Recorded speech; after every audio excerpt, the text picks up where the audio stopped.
Welcome to the Slop Farm. Enjoy the video. You start by backing up the workbook and opening the Visual Basic editor. This protects you if something goes wrong.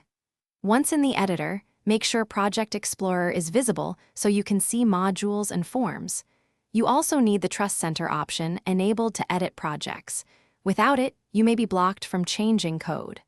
Once those prerequisites are done, locate the target workbook in Project Explorer and expand its node so you can identify the specific module you plan to remove. You now inspect the module's contents to confirm it's the right one.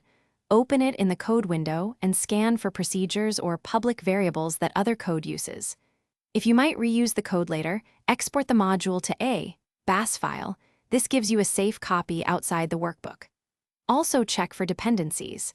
If class modules, user forms, or external references rely on this module, you'll need to either update those links or remove them first to avoid breaking the project when you delete the module. You finish by right-clicking the module name in Project Explorer and choosing Delete, confirming or exporting if prompted. This removes the module from the workbook. After deletion, save and run debug compile VBA project to surface any broken references or compile errors so you can fix them immediately.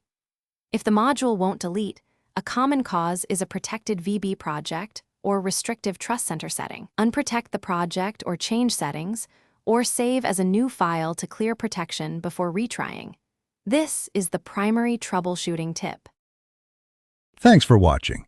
Consider subscribing if we helped you today.